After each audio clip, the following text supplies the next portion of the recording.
everyone, Koto Z comment. Time for another edition of Hobby Toku and Anime. Today's stuff for we're gonna talk about something that came out recently, and that's Power Ranger Once and Always. We're not gonna talk about the show because it's so new. I don't feel like talking and spoiling anything. Let's just talk about a certain plot point that they explained in the special that they brought back. That being the Z-Wave. Let me explain what the Z-Wave is in this video. Got that? Good, here we go. The Z-Wave is basically the Power Rangers way of ending the original era of Power Rangers with Zordon sacrificing himself and in space. But before we get into the history of video, let's explain what happens in space with the characters. Because really, one character who did it was Andros, my personal favorite Red Ranger. In my opinion. I'm sorry, I don't really like Tommy as a Red Ranger, prefer him green or white, but anyhow, that's just my opinion. Okay, good. Next, the point is, Tommy is basically, Andros is one of my favorite characters because his whole legacy of him knowing Zordon for a brief moment, which they don't really explain that much, except for brief teases that happen in between before in space, Mighty Morphin maybe, or in between Zeo and Turbo.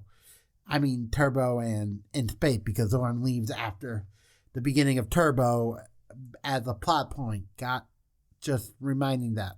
But anyhow, the Z-Wave is when after Andros kills Zordon, and his sacrifice destroyed all the evil in the universe up to that point. And basically the Z-Wave is like the get out of jail free card, getting rid of the old era.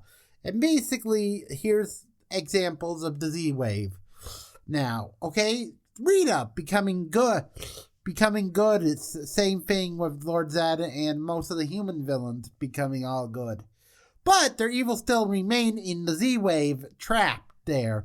Some characters like Rita and Zed's child that they added as a lazy writing way for an anniversary, really, Operation Overdrive, once a Ranger was one of the weakest team-ups, but it was a good team-up, even if it foreshadowed some elements of RP Overdrive that happened later in the season, which I won't explain because I don't want to spoil Overdrive, and I don't like Overdrive that much. Do like a little of some parts of it, but that's another story for another day. Got that? Basically that is now returned in the current season, and after the Z-Wave, some of the evil good versions, like Rita, became Mystic Mother. Yes, go watch Mystic Force if you didn't get that reference, which is kind of great. Mystic Force is a good season.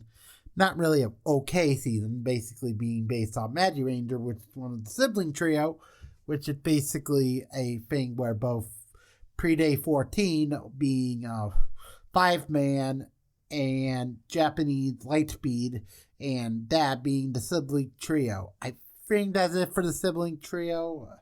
Anyhow, point is the Z-Wave is it was the way of ending the original series era, and basically now it's used as a plot point for a lot of the returning villains that returned in that era to come back now, because the Z-Wave was really a plot point to end an era, but now it's really mostly used for things like Robo Rita returning after Billy trying to fix the tube, but really didn't work, and just made Rita return from the dead as a robot for some reason. Anyhow, that's the point of the Z-Wave.